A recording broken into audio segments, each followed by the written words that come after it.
नमस्कार, NB news देख रहे हैं यहाँ पर। मैं हूँ आपके साथ मुस्कान। स्वागत है आप सभी का राजधानी लाइव में। तो बात सबसे पहले राजधानी दिल्ली की करेंगे, जहां पर दिल्ली के मुख्यमंत्री अरविंद केजरीवाल भारतीय जनता पार्टी शासित नगर निगमों द्वारा राजधानी के विभिन्न हिस्सों में चलाए जा रहे अतिक्रमण रोधी अभियान के मद्देनजर आज आम आदमी पार्टी के विधायकों के साथ एक अहम बैठक करने जा रहे हैं। अधिकारियों ने ये जानकारी दी है। Shaheen Bagh, Madanpur Khadar, new friends colony, Mangolpuri, Karol Bagh, Khayala और लोधी कॉलोनी सहित दिल्ली के कई हिस्सों में 3 नगर निगमों द्वारा अतिक्रमण रोधी अभियान चलाया जा रहा है, जिसके तहत अवैध निर्माण को तोड़ा जा रहा है। अधिकारियों के मुताबिक ये बैठक सुबह 11 बजे सिविल लाइन्स स्थित केजरीवाल के आधिकारिक आवास पर शुरू होगी, जिसमें अतिक्रमण रोधी अभियान को लेकर बीजेपी का मुकाबला करने की रणनीति तैयार की जाएगी। पहले ये बैठक शनिवार को होनी थी, लेकिन मुंडका इलाके में एक व्यावसायिक इमारत में भीषण आग लगने के बाद इसे रद्द कर दिया गया। इसी बीच दिल्ली के उप मुख्यमंत्री मनीष सिसोदिया ने शुक्रवार को केंद्रीय गृह मंत्री अमित शाह को पत्र लिखकर अतिक्रमण रोधी अभियान के नाम पर विध्वंस कार्य को रोकने का आग्रह भी किया था। सिसोदिया ने बीजेपी की बुलडोजर राजनीति की भी आलोचना की और दावा किया कि तीनों नगर निगम मिलकर राष्ट्रीय राजधानी में 63 लाख मकानों को ध्वस्त करने की योजना बना रहे हैं।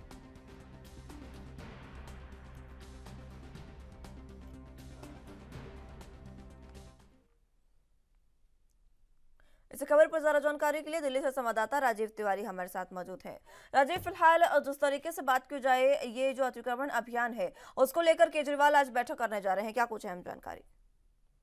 देखिए, बिल्कुल सही कहा आपने। यहाँ पर बात करें जिस तरीके से लगातार पिछले कुछ दिनों के अंदर यही देखने को मिल रहा था कि नगर निगम के द्वारा कहीं न कहीं अतिक्रमण हटाने को लेकर जो अभियान चलाया गया था, बुलडोजर अभियान, वो कहीं न कहीं सुचारू रूप से चलता हुआ नजर आ रहा था। मगर इससे कहीं न कहीं काफ़ी हद तक जनता जो थी वो परेशान होती हुई नजर आई। क्योंकि यहाँ तक शाहीन बाग की बात करें या फिर और इलाकों की बात करें, ख्याला की बात करें, रोहिणी की बात करें, करोल बाग की बात करें, जो गरीब लोग हैं या फिर कहें जो बांग्लादेशी हैं, सराय रोहिल्ला है, वो कहीं न कहीं कहते हैं, कह सकते हैं, फुटपाथ के किनारे या फिर कहें खाली पार्कों के अंदर अपना कब्जा करके वो रह रहे थे और अपना छोटा-मोटा काम धंधा कर रहे थे। कोई कबाड़े का काम कर रहा था, कोई किसी चीज़ का काम कर रहा था।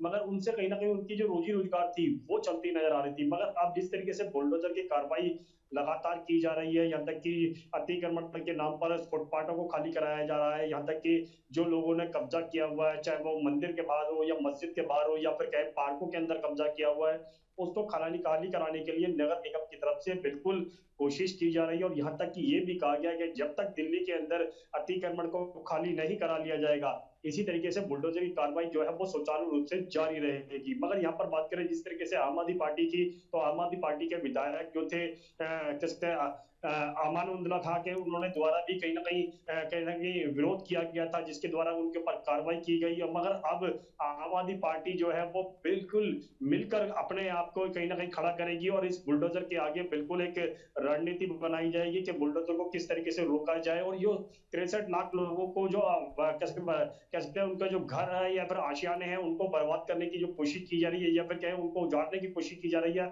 उसको लेकर आज दिल्ली के मुख्यमंत्री कह सकते हैं अरविंद केजरीवाल अपने सरकारी आवास के ऊपर एक बैठक करेंगे, जिसके अंदर दिल्ली के तमाम जो कह सकते हैं विधायक होंगे वो शामिल होंगे। और यहाँ तक कि ये भी जानकारी मिल पा रही है इस बैठक के द्वारा ये रणनीति बनाई जाएगी कि बुलडोजर की कार्रवाई को किस तरीके से रोका जाए और हम्म जनता के सामने उसको किस तरीके से पेश किया जाए। जी। हम्म फिलहाल क्या कुछ आम आदमी पार्टी की ओर से प्लान तैयार किया गया है? क्या अभी कोई ऐसा प्लान सामने आया जिससे ये कयास लगाए जाए कि जो आम आदमी पार्टी है वो बीजेपी की बुलडोजर राजनीति को रोकने में कामयाब रही हो?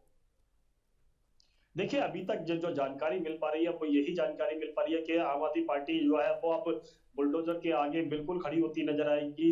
यहाँ तक कि जरूर एक दो पहले विधायकों ने जरूर कोशिश की गई थी, मगर अब पूरी पार्टी यानी कि आम आदमी पार्टी जो है वो पूरा मिलकर हर इलाके के अंदर, हर वार्ड के अंदर और हर विधानसभा के अंदर इसका मुहिम चलाएगी। और कहीं ना कहीं कसकर बुलडोजर की कार्रवाई को लेकर यहाँ तक कि ये भी कहा जा रहा है कि बुलडोजर जो है सिर्फ उन्हीं इलाकों में कराया जा रहा है जहां पर भाजपा की या फिर कहें कहते निगम की सरकार नहीं है। मगर यहाँ पर जिस तरीके से सिर्फ कह रहे हैं बुलडोजर के नाम पर सिर्फ गरीब लोगों को आशियाने को उजाड़ा जा रहा है, तो उससे कहीं ना कहीं ये जरूर दिक्कत आ सकती है। मगर आम आदमी पार्टी की तरफ तरफ से ये भी कहा जा रहा है, पिछले कुछ दिनों के अंदर भी कहा गया दुर्गेश पाठक के द्वारा भी कहीं ना कहीं, या फिर और नेताओं के द्वारा भी, कि जो भाजपा के जो निगम पार्षद है या फिर जो निगम के अधिकारी हैं उनके ऊपर कार्रवाई कब की जाएगी। आदेश गुप्ता का नाम भी लिया गया कि यहाँ तक कि आदेश गुप्ता का जो कह सकते हैं घर है या फिर कहें ऑफिस है, वो कह सकते हैं अतिक्रमण जगह पे बना हुआ है, उसके ऊपर कार्रवाई कब की जाएगी। इसकी तरफ से कहीं ना कहीं भाजपा की तरफ से ऐसा कोई भी जवाब नहीं दिया गया इनको लेकर।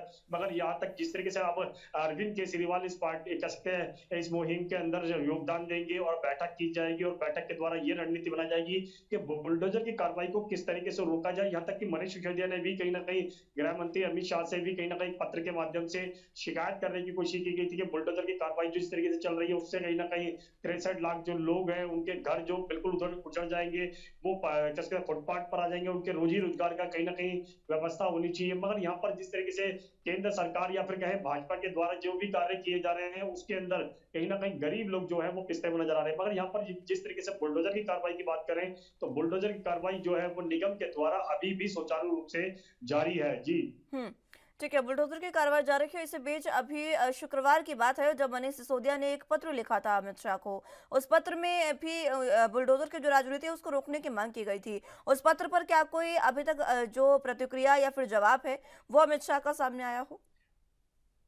देखिए, बिल्कुल सही कहा गया। यहाँ पर बात करें दिल्ली के मुख्यमंत्री की या फिर कहें उप मुख्यमंत्री की मनीष सिसोदिया की, जिस तरीके से शुक्रवार को एक पत्र लिखा गया था कि गृह मंत्री की तरफ से इसको जो निगम पर कार्रवाई की जा रही है उसको रोका जाए, क्योंकि 63 लाख लोग जो है उनके घर जो है वो उजड़ जाएंगे। उनको लेकर जो चिंता थी वो कहीं ना कहीं कह सकते गृह मंत्री के सामने रखी गई पत्र के माध्यम से। मगर गृह मंत्री की तरफ से कोई भी ऐसा जवाब नहीं मिला जिससे आम आदमी पार्टी जो है संतुष्ट होती नजर आए, या फिर जो 63 लाख जो घर जो उजड़ने वाले हैं या फिर उजड़ चुके हैं उनके ऊपर कुछ कह सकते हैं उन लोगों को कुछ राहत मिल सके।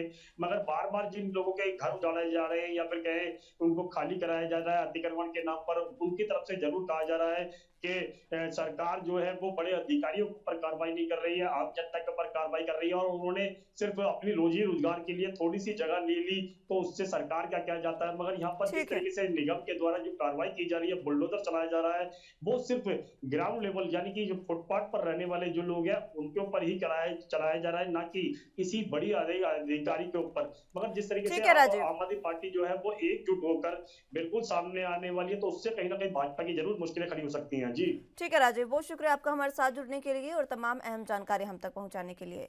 बुलेटिन में फिलहाल वक्त एक छोटे से ब्रेक का है, फौरन हाजिर होंगे।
ब्रेक के बाद एक बार फिर से स्वागत आप सभी का राजधानी लाइव में।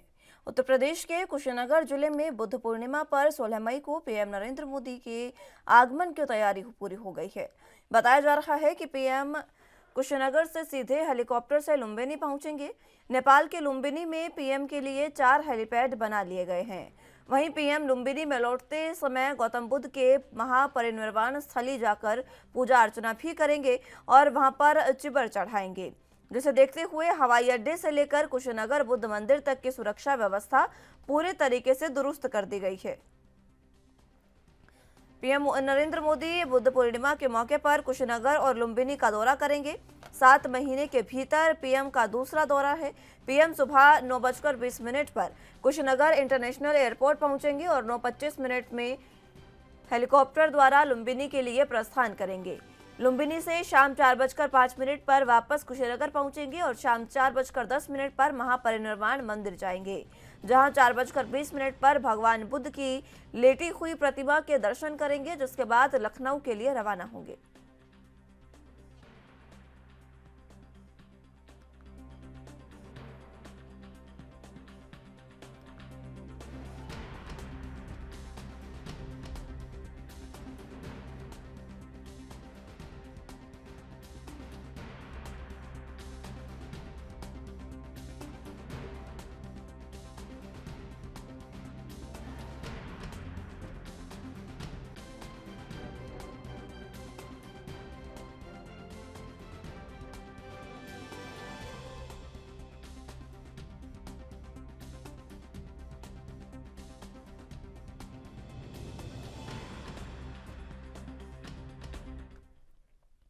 इसी खबर पर ज्यादा जानकारी के लिए संवाददाता अनुज तिवारी हमारे साथ मौजूद है।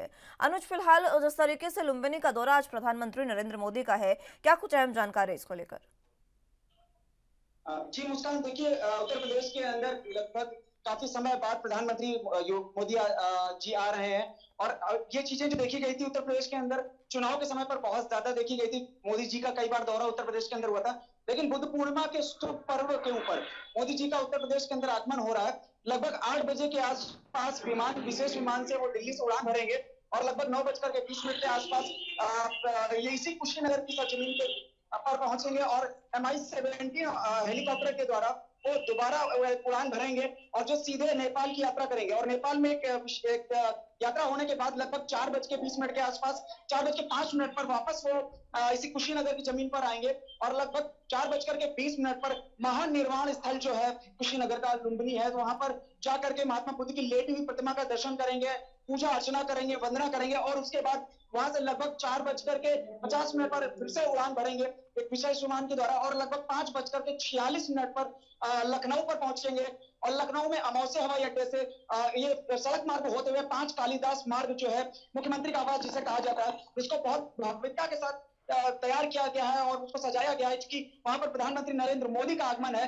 उस वहां पर पहुंचेंगे और लगभग 6 बजे से लेकर के 6:45 तक उस कालीदास मार्ग में विशेष लोगों के साथ उनका बैठक होगा और उसके बाद लगभग 6:45 से लेकर के लगभग 9 बजे तक ये लगभग 2 घंटे 5 मिनट के आसपास की बैठक होगी। और वहां पर जो गुड गवर्नेंस का जो एक मंत्र है, वो योगी आदित्यनाथ की 2.0 जो नई सरकार बनी हुई है, जिसका लगभग 50 दिन के आसपास पूरे हो चुके हैं, उस मंत्रिमंडल को वो गुरु मंत्र देंगे और गुड गवर्नेंस का मंत्र देंगे। साथ ही साथ एक चीज जरूर माना जा रहा है कि बुद्ध पूर्णिमा एक पावन पर्व माना जाता है मुस्कान, इस चीज को लेकर के तो कहीं ना कहीं ये माना जा सकता है कि मोदी जी का ये जो दौरा है, साथ ही साथ एक गुड गवर्नेंस का नारा तो देगा ही देगा, लेकिन उत्तर प्रदेश की जो राजनीति है, उत्तर प्रदेश की जो दोबारा से योगी आदित्यनाथ की राजनीति शुरू हुई है, उसको एक नया मोड़ देने का जरूर प्रस्ताव देखा जा सकता है मुस्कान। ठीक है, ये नया मोड़ देखा जा सकता है। लुम्बिनी में आज जिस तरीके से उनका दौरा है अनुज, उसमें जो उनके तमाम कार्य है, उसके लिए यूपी सरकार ने किस तरीके की तैयारी की है, क्योंकि कुशीनगर से वो जाएंगे वहां पर, और लुम्बिनी में किस तरीके की तैयारियां? देखिए, चूंकि प्रधानमंत्री नरेंद्र मोदी इस सरजमीन पर आ रहे हैं, तो सुरक्षा की बहुत चाक चौबंद व्यवस्था करी गई है। बिल्कुल एसपीजी पूरी तरह से यहाँ पर अपने कब्जे में ले चुकी स्थान को। और अगर हम बात करते हैं लुम्बिनी के अलावा लखनऊ की, तो देखिए लखनऊ उत्तर प्रदेश की राजधानी है, लेकिन लुम्बिनी में हालांकि ज्यादा समय वो नहीं बिताएंगे, लेकिन लखनऊ में 4 घंटे से ज्यादा का अधिक का समय बिताएंगे और लगभग रात में 9 बजे के बाद लगभग 9:30 के आसपास वापस विशेष विमान के द्वारा वो दिल्ली के लिए रवाना हो जाएंगे। तो देखिए लुम्बिनी तो एक महत्वपूर्ण स्थान है, चूंकि गौतम बुद्ध की जन्मस्थली मानी जाती है लुम्बिनी को। इसके अलावा गौतम बुद्ध पूर्णिमा का एक पावन पर्व भी माना जा रहा है, तो 10 मिनट के आसपास ये पूजा अर्चना तो जरूर करेंगे। लेकिन अगर हम लखनऊ की बात करते हैं, तो लखनऊ में भी विशेष चाक चौबंद व्यवस्था करी गई है। 5 कालीदास मार्ग को पूरी विशेष तरह से सजाया गया है और इस विशेष रूप से लखनऊ के अंदर एक सेफ जोन बनाया गया, एक सेफ स्थान बनाया गया, जहां पर प्रधानमंत्री नरेंद्र मोदी रुकेंगे कुछ देर के लिए और उसके बाद 9:30 पर वापस विशेष विमान के द्वारा लखनऊ एयरपोर्ट से दिल्ली के लिए रवाना हो जाएंगे उसका। ठीक है, जो उत्तर प्रदेश में लखनऊ में जिस तरीके की जो उनका दौरा है, वहां पर बैठक वो करेंगे, किस तरीके से ये बैठक अहम मानी जा सकती है आज? देखिए मुस्कान, दोबारा मुख्यमंत्री योगी आदित्यनाथ की सरकार बनी है। उत्तर प्रदेश के अंदर देखिए, अगर हम पहली बार बात करते हैं तो मुख्यमंत्री योगी आदित्यनाथ के चेहरा एकदम नया हुआ करता था। जब पहली सरकार बनी थी योगी आदित्यनाथ की, तो वो चेहरा एकदम नया था। उत्तर प्रदेश के लिए कई चीजें ऐसी बात करी जा रही थी कि हो सकता है कि प्रदेश का मुखिया सही नहीं चुना गया है, लेकिन इन सारी चीजों को दरकिनार करते हुए योगी आदित्यनाथ जी ने अपनी क्षमताओं का भी प्रदर्शन किया, साथ ही साथ प्रदेश को एक नए आयाम तक पहुंचाया। दोबारा उसी चेहरे को लेकर के प्रदेश में चुनाव हुए और चुनाव होने के बाद 2022 के चुनाव में फिर से योगी आदित्यनाथ को चुना गया। योगी आदित्यनाथ के चुनने के बाद लगभग 50 दिन के ऊपर की सरकार हो चुकी है और जो अब गुड गवर्नेंस की बात करी जा रही है, जो इनके अहम मुद्दे हैं और खासकर योजनाएं जो है उत्तर प्रदेश के लिए, ये बहुत अहम बात कर मानी जा सकती है। इन योजनाओं को किस तरह से फलीभूत की जाएगी, इन योजनाओं को किस तरह से रखा जाएगा जनता के सामने, और खास बात यह है कि जो भ्रष्टाचार का एक अहम मुद्दा उत्तर प्रदेश के अंदर माना जाता है, योगी आदित्यनाथ जी ने स्पष्ट कह दिया है कि हमारी पार्टी के जो लोग हैं वो पीछे हट जाएं, शासन और प्रशासन को हम संभाल लेंगे। यानी सीधा सीधा उनका रुख है कि अगर भ्रष्टाचार में पार्टी के कुछ लोग संलिप्त हैं तो वो विशेषकर बैकफुट पे आ जाए, रही बात प्रशासन की, उसे हम हैंडल कर लेंगे। लेकिन इसके अलावा भी बहुत सारी चीजें आ जाती हैं मुस्कान। वो चीजें, वो जो गुरु मंत्र है, वो जो गुड गवर्नेंस का गुरु मंत्र है, वो गुरु मंत्र मोदी जी आएंगे और प्रधानमंत्री नरेंद्र मोदी बैठक में बैठ करके, न जाने जितने भी कोई राज्य मंत्री है, कैबिनेट मंत्री है, इन सबकी बैठक में बैठ करके लगभग 2 घंटे 10 मिनट की बैठक को पूरा करते हुए, हो सकता है कि समय बढ़ाया भी जा सकता है, ये समय के ऊपर निर्भर करता है, क्योंकि मेन अहम मुद्दा जो है प्रधानमंत्री नरेंद्र मोदी का, वो गुड गवर्नेंस के ऊपर विशेषकर दिखाई दे रहा है उसका। ठीक है अनुज, बहुत शुक्रिया आपका हमारे साथ जुड़ने के लिए और तमाम अहम जानकारी हम तक पहुंचाने के लिए।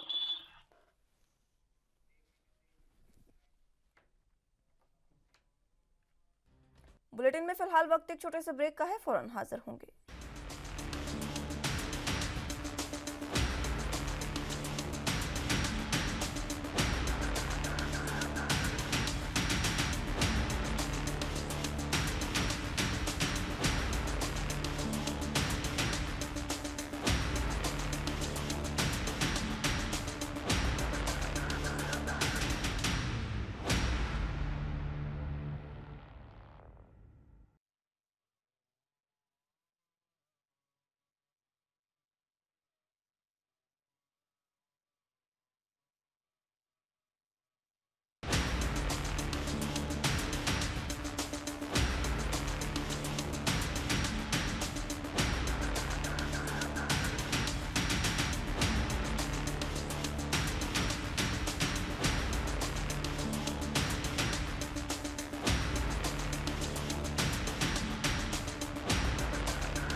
ब्रेक के बाद एक बार फिर से स्वागत आप सभी का। तो अगली अहम खबर की ओर रुख कर लेते हैं।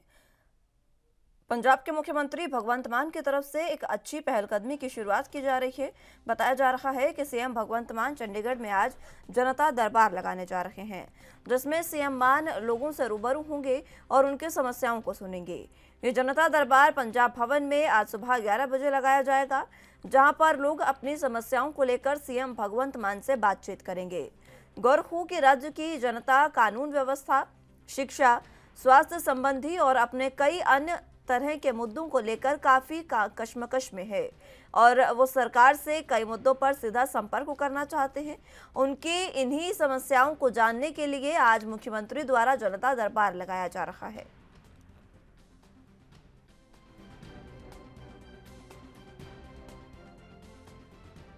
तो पंजाब के सीएम भगवंत मान आज जनता दरबार लगाएंगे। सीधा सीधा कहा जा सकता है कि बीजेपी की राह पर पंजाब की सरकार चलने को आतुर है और इसी बीच जनता दरबार चंडीगढ़ में आज पंजाब के सीएम भगवंत मान लगाएंगे। आपको बता दें कि ये जनता दरबार, इस जनता दरबार में लोगों से उनके समस्याएं सुनी जाएगी। लोग यहां पर अपनी समस्याओं को लेकर पहुंचेंगे, जिसके बाद उनके समस्याओं का निपटारा मौके से किया जाएगा और अगर कोई समस्या है जो मौके से नहीं निपटाई जाती तो उसके लिए अधिकारियों को निर्देशित किया जाएगा और जल्द से जल्द समस्याओं का समाधान किया जाएगा। तो पंजाब के सीएम भगवंत मान आज चंडीगढ़ में जनता दरबार लगाने जा रहे हैं।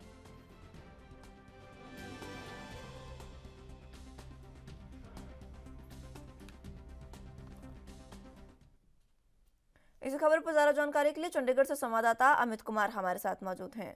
अमित, फिलहाल जिस तरीके से आज जनता दरबार पंजाब के सीएम द्वारा लगाया जा रहा है, क्या ये कहना भी सही होगा कि बीजेपी की राह पर चल रहे हैं पंजाब की सरकार? क्योंकि बीजेपी लगातार जिस तरीके से उत्तर प्रदेश की बात करें तो जनता दरबार लगाए जाते हैं, और अब एक तरीके से पंजाब में यह नया चलन शुरू किया है। जी, मतलब अगर देखिए हम बात करें तो एक मेजर चेंज है। अगर हम आमतौर पे देखेंगे कि आमतौर पे अधिकारियों की तरफ से दरबार लगाई जाती थी, लोगों से बातचीत की जाती थी, उनकी दिक्कत परेशानियां जानी जाती थी, और जब भी अगर उनके मुख्यमंत्री लेवल का कोई फंक्शन होता था तो कोई एक हेल्पलाइन नंबर जारी कर दिया जाता था, वेबसाइट पोर्टल जारी कर दिया जाता था जहाँ पर लोग जाके शिकायत कर सकते हैं। अगर हम कहें कि एंटी करप्शन नंबर भी एक उसका एग्जाम्पल है, जिसमें मुख्यमंत्री ने खुद कहा था कि जितने कंप्लेन आएंगे उसे खुद मॉनिटर करेंगे, तो वो भी एक एग्जाम्पल था। पर अब एक स्टेप आगे जाके अगर हम कहें कि मुख्यमंत्री भगवंत मान ने अब ये एक स्टेप आगे चले और खुद लोगों के बीच में जा रहे हैं, क्यों हमें ये चीज बहुत ज्यादा फर्क नजर आता हुआ नजर आ रहा है कि अगर वो खुद इंटरेक्ट करेंगे, क्योंकि शुरू से ही आम आदमी पार्टी ये कहती रही कि हम आम लोगों की सरकार है, आम आदमी के बीच में ही रहने वाले हैं, और शुरू से वो एक एग्जाम्पल देते हैं।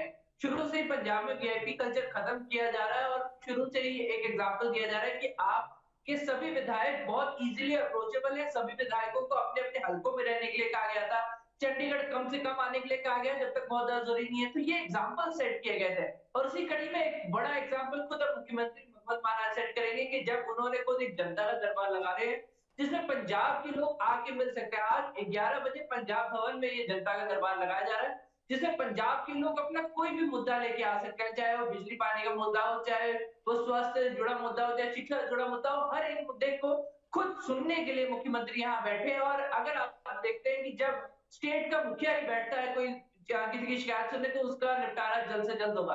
तो लोगों को भी बड़ी आस है, क्योंकि एक बड़ा इनिशिएटिव लिया गया है, एक बड़ा स्टेप मुख्यमंत्री भगवंत मान की तरफ से लिया गया है। तो ये देखना होगा इसमें लोगों का रिस्पॉन्स क्या होगा, क्योंकि उम्मीदें लोगों की बहुत ज्यादा, और लोग बहुत ज्यादा चांसेस है कि ये सब भारी संख्या में इस आज के दरबार में पहुंचेंगे। जी हम्म, ठीक है। भारी संख्या में लोग आज के दरबार में पहुंच सकते हैं और अपनी समस्याओं को सुन सकते हैं। सीएम इसके लिए कब तक पहुंचेंगे चंडीगढ़ में, और चंडीगढ़ में पहुंचने के साथ साथ कब तक ये जो तैयारियां हैं वो पूरी कर ली जाएंगी जनता दरबार के लिए?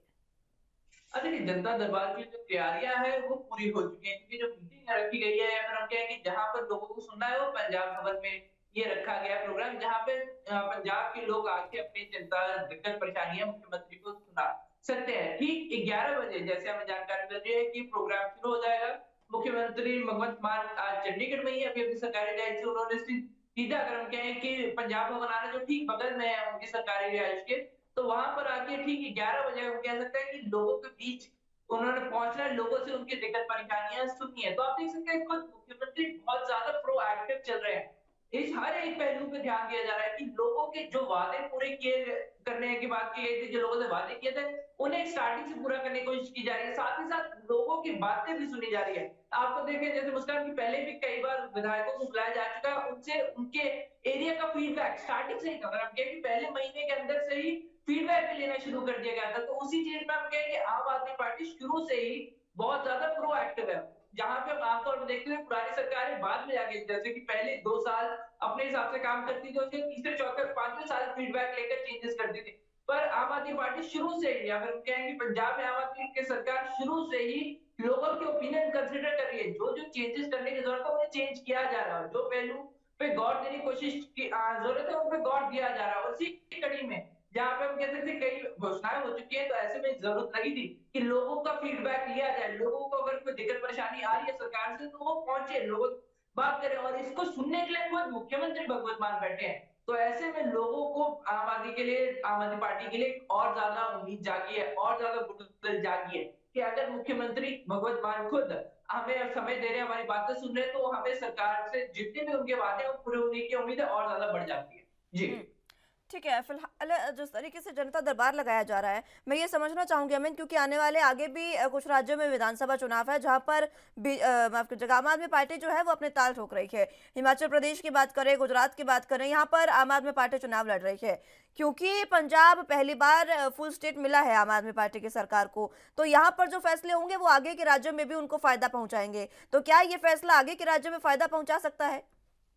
जी बिल्कुल। देखिए, अगर हम बात करें उसका, तो जो दिल्ली मॉडल का एग्जाम्पल था उसे पंजाब में प्रेजेंट किया गया कि दिल्ली में हमने इतना अच्छा काम किया है, तो तो आप हमें एक मौका दीजिए, और वो एक मौका लोगों ने दिया, तो पंजाब में अब सरकार आम आदमी पार्टी की आएगी।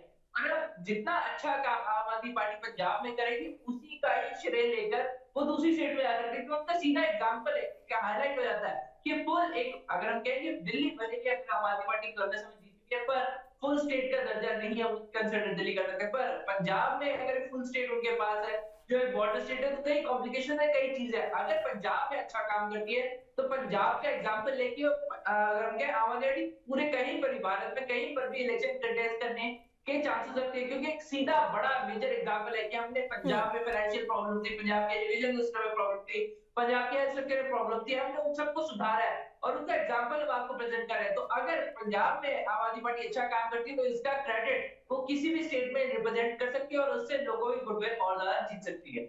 ठीक है अमित, बहुत शुक्रिया आपका हमारे साथ जुड़ने के लिए और तमाम अहम जानकारी हम तक पहुंचाने के लिए। फिलहाल बुलेटिन में वक्त एक छोटे से ब्रेक का है, फौरन हाजिर होंगे।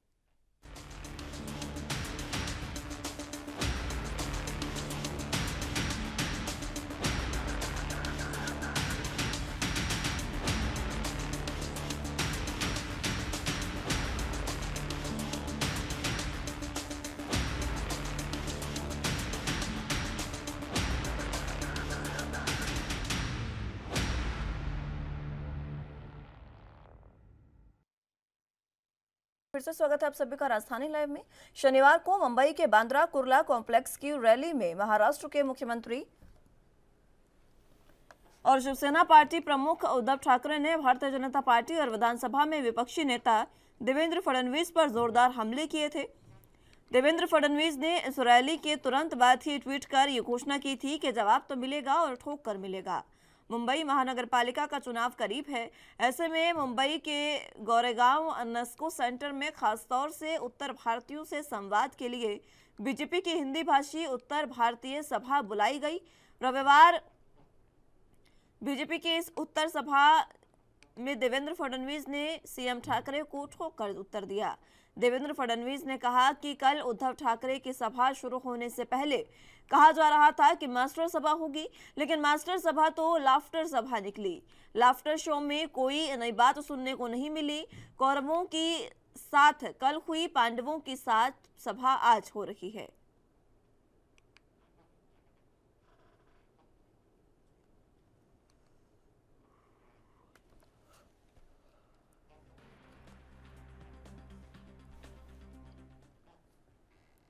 इस खबर पर ज्यादा जानकारी के लिए मुंबई से संवाददाता सत्यप्रकाश सोनी हमारे साथ मौजूद हैं।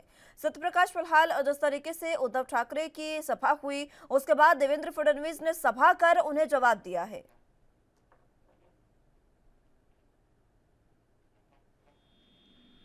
शिवसैनिक संपर्क अभियान के तहत जिस तरह से महाराष्ट्र के मुख्यमंत्री उद्धव ठाकरे ने भाजपा को घेरा था, उसका करारा जवाब देने के लिए शनिवार को ही देर शाम पूर्व मुख्यमंत्री देवेंद्र फडणवीस ने ट्वीट करके कहा था, जवाब तो मिलेगा, ठोक कर मिलेगा। ठीक उसी तरह से रविवार एक सभा का आयोजन किया गया जिसका नाम दिया गया हिंदी भाषी महासभा। इस सभा के माध्यम से देवेंद्र फडणवीस ने महाराष्ट्र सरकार के मुख्यमंत्री उद्धव ठाकरे को जमकर घेरा और सीधे तौर पर तमाम सवालों के जवाब दिया। और इस बीच उन्होंने बताया कि जिस तरह से उद्धव ठाकरे ने कहा था कि यह सभा मास्टर सभा थी, लेकिन बीजेपी का कहना है कि यह सभा मात्र एक लाफ्टर सभा थी, यहाँ लोग मनोरंजन कर रहे थे। तो इस तरह का जो है कहीं न कहीं जवाबी कार्रवाई जो है एक दूसरे को लेकर अब आमने सामने चल रही है। हालांकि मुंबई महानगर पालिका का चुनाव है, इसको देखते हुए दोनों पार्टियों ने कमर कसा है और दोनों पार्टियों ने कह दिया है कि इस बार महाराष्ट्र में, मुंबई में महानगर पालिका में भगवा झंडा की जगह जो है अब जो है कहीं न कहीं तिरंगा लहराएगा और भाजपा की जीत हो गई, क्योंकि भाजपा चाहती है कि उनका महापौर इस बार महानगर पालिका में बैठे। ठीक है, क्या कुछ देवेंद्र फडणवीस ने जवाब दिया और सीएम जो उद्धव ठाकरे हैं पहले उन्होंने क्या कुछ कहा और उसके बाद क्या उसका जवाब मिला, ये विस्तार से बताएं। देखिए, जिस तरह से महाराष्ट्र में हनुमान चालीसा को लेकर सियासी हलचल चल रही है, उसको लेकर देवेंद्र फडणवीस ने जवाब दिया है कि अगर बाला साहब ठाकरे होते तो उन्होंने शायद हनुमान चालीसा पढ़ने वाले के ऊपर राजद्रोह का केस नहीं दर्ज करते, लेकिन यह उद्धव सरकार है कि जिसमें हनुमान चालीसा पढ़ना राजद्रोह का केस बन जाता है, मामला दर्ज होता है। कितना भी केस दर्ज करे वह देखने वाले नहीं है। इसी लिहाज से पूरी सामूहिक तौर पर करीब 5,000 से ज्यादा लोगों ने हनुमान चालीसा का पाठ किया, जिसमें देवेंद्र फडणवीस सहित उनके तमाम नेतागण मौजूद थे। इस दौरान देवेंद्र फडणवीस ने एक हनुमान चालीसा की 2 लाइनें भी कहते हुए उन्होंने दोहराया कि किस तरह से उद्धव ठाकरे को सिर्फ 2 लाइनें याद है, जिसमें पैसे का जिक्र किया गया है। तो इस तरह की बातें लगातार उन्होंने दोहराई और उद्धव ठाकरे पर जमकर निशाना साधते हुए कहा कि उद्धव ठाकरे जी उनके संयम का परीक्षा न ले और वह डरने वाले नहीं है। जितना वह वजन ऊपर से है उतना ही वजन वह नीचे से भी है। ठीक है, ये जिस तरीके से सभा की गई इसमें हनुमान चालीसा का पाठ भी किया गया और उसके बाद उद्धव ठाकरे पर निशाना भी साधा गया, क्या उसके बाद उद्धव ठाकरे ने कोई प्रतिक्रिया अपने दी इस सभा पर? देखिए, बिल्कुल नहीं। आज माना जा रहा है कि संजय राउत या महाराष्ट्र के मुख्यमंत्री द्वारा कोई न कोई प्रतिक्रिया जरूर आएगी, लेकिन यह जरूर माना जा रहा है कि एक बार फिर से शिवसैनिक जो है दूसरी बड़ी सभा की तरफ बढ़ने वाले हैं, क्योंकि मुखपत्र सामना में भी कहा गया है कि जिस तरह से सभा किया गया उसका कहीं न कहीं विरोधियों के कान फटने वाली सभा थी। ऐसे में इस तरह की सभा और कभी नहीं हो सकती, लेकिन माना जा रहा है कि एक बार फिर प्रत्युत्तर के तौर पर शिवसेना जो है एक बड़ी सभा कर सकती है, क्योंकि मुंबई महानगर पालिका का चुनाव नजदीक है। ऐसे में माना जा रहा है कि अब उत्तर के बदले प्रत्युत्तर तो जरूर मिलेगा। जिस तरह से भाजपा की तरफ से कहा गया था जवाब मिलेगा, लेकिन चौंक कर मिलेगा, ठीक उसी तरह शिवसेना ने भी कमर कसी है और आने वाले समय में इसका जवाब देने की तैयारी में है। फिलहाल जिस तरीके से महाराष्ट्र में ये तमाम राजनीति चल रही है, मुंबई में ये जो राजनीति चल रही है, क्योंकि अभी चुनाव भी नजदीक हैं, निगम के चुनाव होने हैं, बीएमसी के चुनाव होने हैं, किस तरीके से ये जो राजनीति है उस पर उसको प्रभावित करेगी?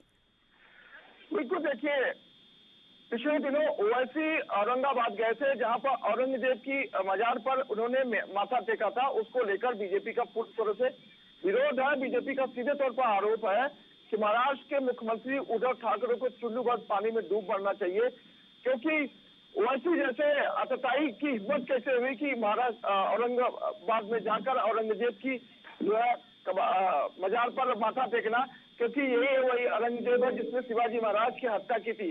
तो शिवाजी महाराज के हत्यारे के ऊपर इस तरह से फूल चढ़ाना एक कैसे शोभा देता है? ऐसे लोगों को तो जेल भेजना चाहिए था, लेकिन कैसे ओवैसी निकल गया, ये सवाल खड़ा किया है। इसके अलावा लगातार घेरते हुए उन्होंने कहा कि महाराष्ट्र सरकार जो है फेसबुक वाली सरकार है, क्योंकि महाराष्ट्र सरकार ने अपने मंच के द्वारा कही थी कि पिछले 2 सालों में कोरोना के दौरान उन्होंने मैदान में उतरकर लोगों की मदद की। लेकिन देवेंद्र फडणवीस ने सवाल पूछा है कि कोरोना काल के 2 सालों के दौरान उद्धव सरकार सिर्फ फेसबुक वाली सरकार दिखी, क्योंकि फेसबुक पर सिर्फ दिखाई दिए, बाकी मैदान में नहीं दिखाई। मैदान में तो सिर्फ भाजपा के लोग दिखाई देते। इस तरह का उत्तर जो है कहीं न कहीं भाजपा की तरफ से महाराष्ट्र सरकार को दिया गया है। ठीक है सत्य प्रकाश, बहुत शुक्रिया आपका हमारे साथ जुड़ने के लिए और तमाम अहम जानकारी हम तक पहुंचाने के लिए।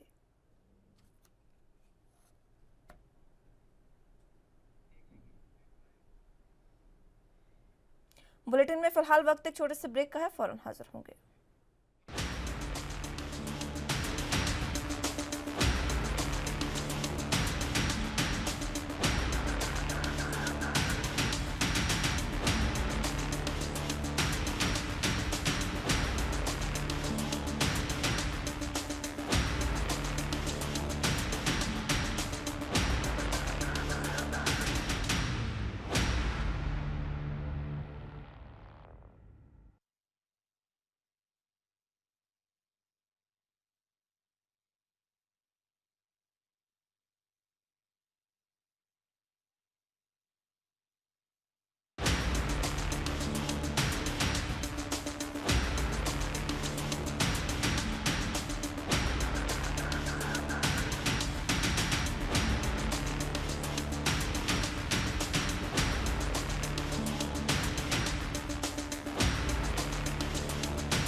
ब्रेक के बाद एक बार फिर से स्वागत है आप सभी का।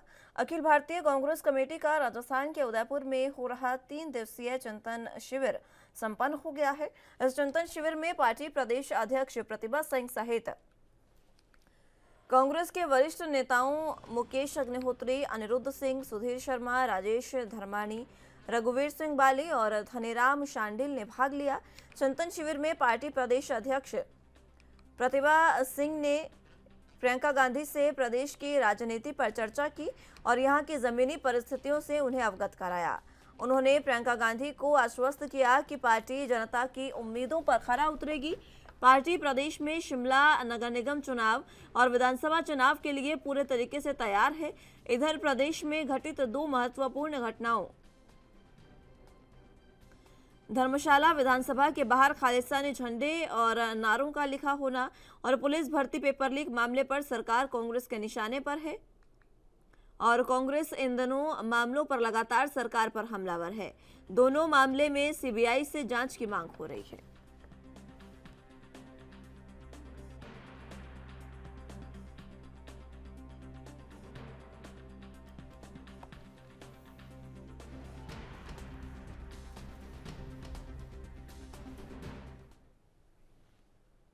इसी खबर पर ज्यादा जानकारी के लिए हिमाचल प्रदेश से ब्यूरो चीफ टीना ठाकुर हमारे साथ मौजूद हैं।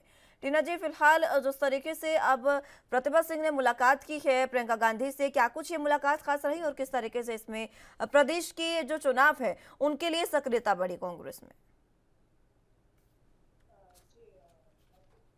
जो चिंतन शिविर था इसमें हिमाचल के भी कई बड़े नेताओं ने कांग्रेस की शिरकत की थी और इसमें जो बताया जा रहा है वो यही है कि इस चिंतन शिविर में हिमाचल के जो विधानसभा चुनाव है उन पर भी चर्चा की गई और जो यहाँ के नेता हैं उन्होंने प्रियंका गांधी और सोनिया गांधी को आश्वस्त किया कि हिमाचल की जो परिस्थिति है वो उनके अनुकूल है और प्रमुख विपक्षी दल होने के नाते वो जो जनता है उनकी उम्मीदों पर खरा उतर रहे हैं और जनता से जुड़े जो मुद्दे हैं उनको लगातार उठा रहे हैं और सरकार पर वो हमलावर है। और बताया जा रहा है कि इसी चिंतन शिविर में हिमाचल की जो विधानसभा चुनाव है उनको लेकर कांग्रेस ने आगामी रणनीति भी तैयार की थी। जो प्रमुख जो संचालन समिति के जैसे सुखविंदर सिंह सुक्खू है, खुद प्रतिभा सिंह है, धनीराम शांडिल है, जो प्रमुख जो इनकी जो संगठन के जो बड़े लोग थे वो खुद वहां पे चिंतन शिविर में थे। तो तब बताया जा रहा है कि इस चिंतन शिविर में हिमाचल के विधानसभा चुनावों को लेकर रणनीति जो है कांग्रेस ने तैयार की है। ठीक है, प्रियंका गांधी से मुलाकात कितनी अहम? जी देखिए, जो अगर हम इस तरह से देखें कि क्योंकि भाजपा जो है वो कहीं आगे कांग्रेस से इस वक्त हिमाचल में नजर आ रही है और हिमाचल में कांग्रेस के पास जो सबसे बड़ा जो कमी नजर आती है और या लोग पूछते हैं कि आपका स्टार प्रचारक कौन, क्योंकि हिमाचल में जो कांग्रेस के जो स्टार प्रचारक है अभी तक कोई भी नहीं और कोई जिस तरह से भाजपा के बड़े नेताओं ने हिमाचल का रुख करना शुरू कर दिया और यहाँ पे रैलियां हर चीज यहाँ पे कर रहे हैं, लेकिन कांग्रेस में इस तरह का जो अभाव देखा जा रहा है। इस तरह से माना जा सकता है कि क्योंकि प्रियंका गांधी पहले भी आई हैं लेकिन वो अपने घर जो उनका यहाँ छराबड़ा में है वो वहां तक जाती हैं, वहां रेस्ट करती हैं, वापस चली जाती है। तो माना जा रहा है कि जो हिमाचल कांग्रेस है उन्होंने कहा है कि आगामी चुनावों को देखकर यहाँ पे जो अपनी सक्रियता कांग्रेस के बड़े नेता जो केंद्रीय नेता है वो बढ़ाए और जनता से जो जुड़े मुद्दे हैं उन पर अपनी यहाँ पे राय रखें। तो इस तरह से जो जनता है वो खुद को कनेक्ट कर पाएगी कांग्रेस से। तो इस तरह ये अहम माना जा रहा है कि प्रतिभा सिंह और अन्य नेताओं ने जो ये प्रियंका गांधी है या बड़े जो नेता है राहुल गांधी है, इनको ये न्योता भी दिया है कि हिमाचल आए और हिमाचल से जुड़े मुद्दे यहाँ पर उठाए ताकि जो जनता है वो उनको ये कहने का मौका मिले कि जो कांग्रेस के बड़े नेता है उनका हिमाचल में उनकी कमी देखी जा रही है, वो हिमाचल को नेग्लेक्ट कर रहे हैं, वो हिमाचल की रुख नहीं कर रहे हैं। ठीक है, हिमाचल प्रदेश में जिस तरीके से विधानसभा चुनाव है उसको लेकर कांग्रेस में सक्रियता कितनी बड़ी है चिंतन शिविर के बाद? जी देखिए, मैं आपको पहले ही बता रही हूँ कि जो संगठनात्मक सक्रियता काफी हद तक है कांग्रेस में, लेकिन जो जिस तरह की जबरदस्ती रणनीति है या आक्रामकता भाजपा ने बरकरार रखी है उसको तोड़ने के लिए भी खैर कांग्रेस काफी पीछे है। और अगर बताएं कि विधानसभा चुनाव को लेकर कांग्रेस की जो तैयारियां हैं, कांग्रेस का कहना है लगातार उनकी जो बैठकें हैं वो कार्यालयों में चल रही हैं, लेकिन जो इस तरह से जिस तरह भाजपा बड़ी रैलियां कर रही है वो अभी तक कांग्रेस नहीं कर रही है। और कांग्रेस का कहना भी है कांग्रेस के बड़े नेताओं का कि हम लोग जमीनी स्तर पर अपना काम कर रहे हैं, अंदर अंदर हम पार्टी का सर्वे कर रहे हैं, देख रहे हैं कि विधायक के नाते कौन से किसको टिकट देना किसको नहीं। और इसमें मैं एक अहम जानकारी दूं कि हिमाचल कांग्रेस के जो स्टीयरिंग कमेटी के या प्रचार समिति के जो अध्यक्ष हैं और स्टीयरिंग कमेटी के सदस्य हैं सुखविंदर सिंह सुक्खू, उसमें वो पहले कह चुके हैं कि हिमाचल में भी इस बार हम एक प्रयोग करेंगे, जो 70 साल 75 साल से ऊपर के नेता हैं उनको टिकट नहीं देंगे, जो 2 बार हार चुके उनको टिकट नहीं देंगे। हम सर्वे के आधार पर जो जीत सकने की क्षमता रखेगा उसी को, जो जनता के बीच जो जनता की जो जनता का चेहरा बन पाएगा उसी को हम टिकट देंगे। ठीक है, फिलहाल जिस तरीके से सक्रियता कांग्रेस में बढ़ी है, अब इसके बाद विधानसभा चुनावों में किस तरीके के हालात देखने को मिल सकते हैं? जी देखिए, पहले ही जो भाजपा है और कांग्रेस है वो आम आदमी पार्टी को लगातार अनदेखा कर रही है और बोल भी रही है कि जो यहाँ का हिमाचल का जो चुनाव है लगातार इन्हीं 2 पार्टियों के बीच रहता है। और कांग्रेस भी ये मानकर चल रही है क्योंकि आने वाले दिनों में सक्रियता कांग्रेस में और बढ़ सकती है, क्योंकि विधानसभा चुनावों को देखकर और इससे पहले जो नगर निगम चुनाव है, क्योंकि शिमला के नगर निगम चुनाव भी होने हैं, वो उनको भी उनके ऊपर भी कांग्रेस तैयारियां कर रही है। उसको लेकर भी कांग्रेस की जो जिला की कमेटियां हैं यहाँ पे गठित की गई, वो लगातार बैठकें कर रही हैं, क्योंकि नगर निगम चुनाव भी बहुत अहम है। और अगर विधानसभा चुनाव की हम बात करें तो विधानसभा चुनाव के लिए कांग्रेस जो है वो आक्रामकता अपनाएगी। उनको जो अगर चिंतन शिविर की हम बात करें तो उसमें भी ये कहा गया है कि सरकार पर लगातार हमलावर बने, जो जनता से जुड़े मुद्दे हैं उनको प्रमुखता से कांग्रेस उठाए, धरना प्रदर्शन करे, रैलियां आयोजित करे। तो अब देखने वाली बात यही है कि आने वाले दिनों में कांग्रेस जनता से जुड़े मुद्दे को किस तरह से धरातल तक ले जा पाती है और किस तरह से उठा पाती है।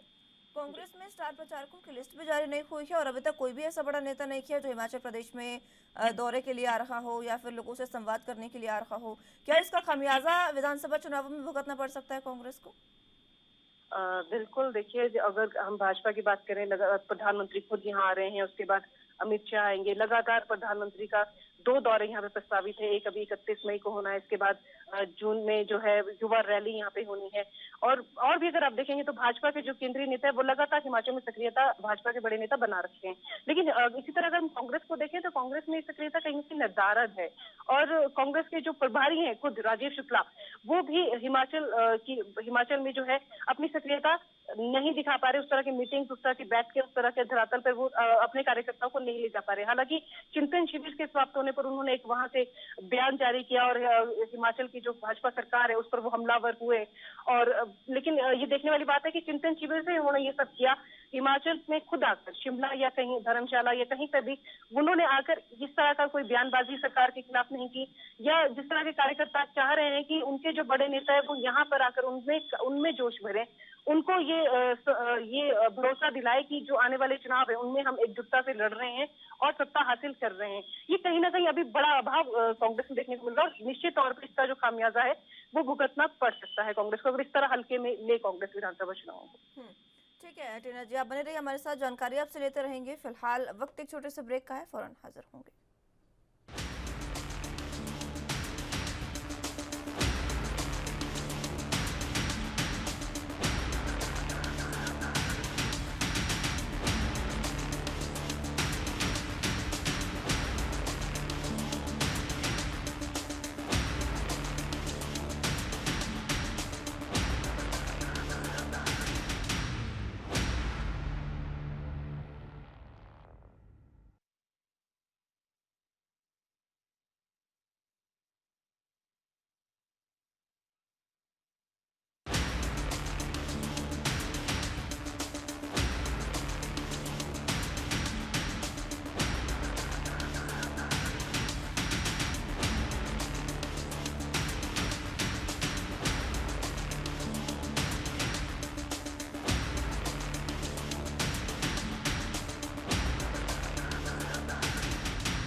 ब्रेक के बाद एक बार फिर से स्वागत है आप सभी का। बात हिमाचल प्रदेश की करें तो जहां पर विधानसभा चुनावों के लिए कांग्रेस में सक्रियता की कमी अभी भी देखी जा रही है। टीना ठाकुर जी हमारे साथ इसी पर ज्यादा जानकारी के लिए मौजूद हैं। टीना जी, फिलहाल खामियाजा किस तरीके का भुगतना पड़ सकता है कांग्रेस को? जी देखिए, मैंने जैसे पहले भी बताया कि कार्यकर्ता जो है वो कांग्रेस के जो उपचुनाव हुए थे उसके बाद काफी जोश में थे, लेकिन उसके बाद जैसे गुटबाजी हुई और संगठन में बदलाव की लगातार मांग होने लगी और बड़े नेताओं ने एकदम से चुप्पी साध ली, कोई भी किसी मुद्दे पर बोलने को तैयार नहीं हुआ। और इस तरह से जो कार्यकर्ता है जो धरातल पे जो काम करे थे उनका मनोबल टूटा, उन्होंने भी अपनी सक्रियता छोड़ी और वो भी चुपचाप घरों में बैठ गए, क्योंकि उनको लगा कि जब उनके बड़े नेता ही नहीं काम कर रहे हैं तो हम किस तरह से, क्योंकि संगठन में वो लोग भी कह रहे थे अगर बदलाव होता है तो हम टाइमली काम करना शुरू करते हैं, और बदलाव हुआ तो उसके बाद उन्होंने काम करना भी शुरू किया है। कार्यकर्ताओं में जोश है और कार्यकर्ता लगातार, चाहे नगर निगम चुनाव है चाहे विधानसभा चुनाव है, उनको लेकर वो अपनी तैयारियां कर रहे हैं। उनको लग रहा है कि हम लोग जो सत्ता हासिल करने के लिए अच्छा काम कर सकते हैं, जनता के बीच जा सकते हैं और सरकार की जो नाकामियां हैं या सरकार के खिलाफ बड़े मुद्दे हैं वो उठाकर अपनी जो कांग्रेस पार्टी है उसको लाभ दे सकते हैं। लेकिन इसी में अगर आप देखेंगे कि बड़े जो नेता हैं, जो केंद्र के नेता है, उनकी जो दूरी है हिमाचल से, वो एक जो कार्यकर्ताओं का मनोबल है वो तोड़ती नजर आती है, क्योंकि कार्यकर्ता कहीं ना कहीं चाहते हैं कि उनका बड़ा नेता उनकी पीठ थपथपाए, उनको हौसला दे, उनकी हौसला अफजाई करे कि हम लोग एकजुट हैं, हम लोग आपके साथ हैं, आप लोग काम करिए धरातल पर और हम लोग सत्ता हासिल करेंगे। लेकिन कांग्रेस में अभी तक इस तरह का भाव देखने को मिल रहा है। और अगर इनके बड़े नेताओं की बात करें, जैसे अगर प्रभारी की बात करें राजीव शुक्ला, वो हिमाचल का दौरा तो बहुत दूर की बात है, लेकिन वो कांग्रेस कार्यालय में भी अभी तक शायद एक प्रेस कॉन्फ्रेंस भी नहीं वो उन्होंने की है। तो आप इस तरह से समझ सकते हैं कि कांग्रेस अगर आने वाले दिनों में इसी तरह से चलेगा तो क्योंकि अगर विधानसभा चुनाव को लेकर कांग्रेस इस तरह हल्के में लेती है और अभी से ही अपने स्टार प्रचारक मिस नहीं करती है, बड़े केंद्रीय नेता यहाँ पर आकर सरकार के खिलाफ हमलावर नहीं होते हैं, तो कहीं ना कहीं कांग्रेस को इस तरह का खामियाजा भुगतना पड़ सकता है। क्योंकि जनता ये समझेगी कि जिस तरह से देश में कांग्रेस खत्म होती जा रही है या कांग्रेस का वजूद कम होता जा रहा है और कांग्रेस बिखरती जा रही है, तो कहीं ना कहीं हिमाचल में भी इस तरह का संदेश जा सकता है। और हिमाचल में जिस तरह कांग्रेस आसानी से मान के चल रही है कि वो सत्ता हासिल करेगी। बहुत शुक्रिया आपका हमारे साथ जुड़ने के लिए और तमाम अहम जानकारी हम तक पहुंचाने के लिए।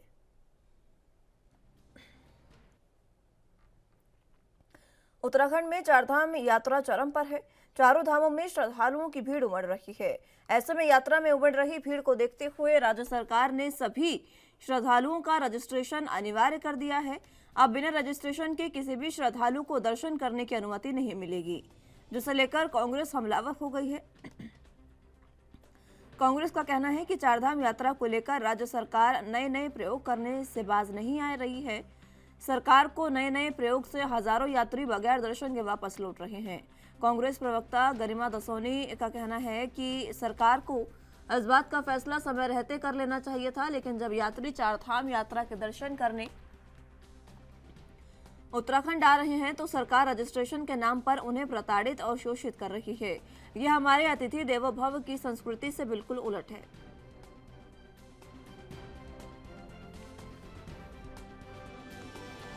बिना रजिस्ट्रेशन के जिन लोगों को लौटाया जा रहा है किस रूप में देखती हैं? इस बात का फैसला सरकार को समय रहते करना चाहिए था। एक बार यात्री उत्तराखंड आ गया, उसको आप इस तरह से प्रताड़ित कर रहे हैं, शोषित कर रहे हैं और वापस बेरंग भेज रहे हैं। ये हमारे अतिथि देवो भव की संस्कृति से बिल्कुल उलट है।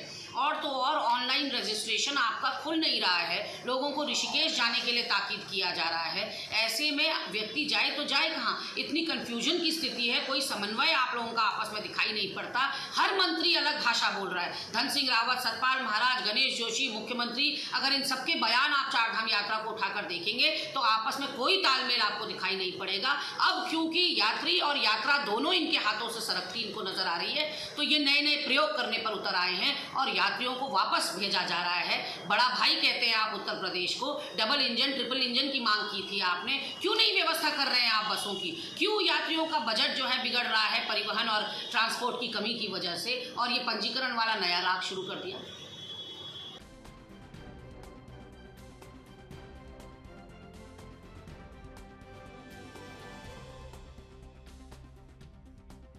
धामी सरकार ने बड़ा फैसला लिया है, जिसमें अब रजिस्ट्रेशन के बिना किसी भी यात्री को चारधाम की यात्रा नहीं करने दी जाएगी, जिसको लेकर कांग्रेस अब बीजेपी पर लगातार हमलावर हो गई है। कांग्रेस का कहना है कि ये सीधे सीधे श्रद्धालुओं की और आम नागरिकों की प्रताड़ना है, उनकी प्रताड़ना की जा रही है और साथ ही अतिथि देवो भव की जो संस्कृति भारत की है उससे ये जो स्थिति है वो मेल नहीं खा रही है, क्योंकि आधे से ज़्यादा जो लोग हैं, कुछ लोग जो है वो बीच रास्ते में हैं चारधाम यात्रा के और अब उन्हें रजिस्ट्रेशन नहीं मिल सकता। इस वजह से उनकी जो यात्रा है वो सफल नहीं हो पा रही है और यहाँ तक पहुँचना उनका व्यर्थ जा रहा है। इस तरीके को लेकर, इन बातों को लेकर कांग्रेस अब धामी सरकार पर हमलावर है।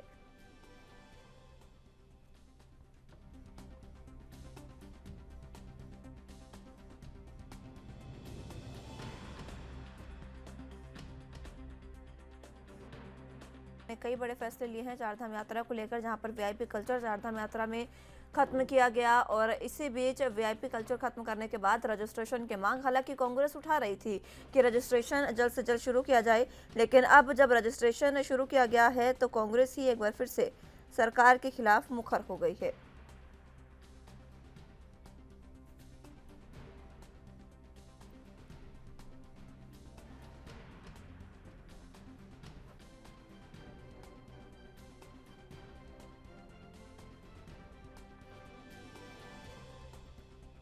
रजिस्ट्रेशन के बिना चारधाम यात्रा की अनुमति अब नहीं दी जाएगी। रजिस्ट्रेशन के बिना चारधाम यात्रा जो है वो अब यात्री नहीं कर पाएंगे। इस फैसले को लेकर कांग्रेस अब बीजेपी सरकार के खिलाफ मुखर हो गई है। कांग्रेस का कहना है कि ये अतिथि देवो भव की संस्कृति से बिल्कुल उलट है और ये सरकार का एक दुर्भाग्यपूर्ण फैसला है, क्योंकि कुछ लोग जो बीच यात्रा में हैं, जो उत्तराखंड पहुंच चुके हैं चारधाम यात्रा के लिए, उनको रजिस्ट्रेशन के लिए बोला जा रहा है, जिस वजह से उन्हें काफ़ी दिक्कतों का सामना करना पड़ रहा है। वो यहाँ पहुंचकर भी चारधाम यात्रा जो है उसकी शुरुआत नहीं कर सकते, वो चारधाम यात्रा नहीं कर सकते हैं।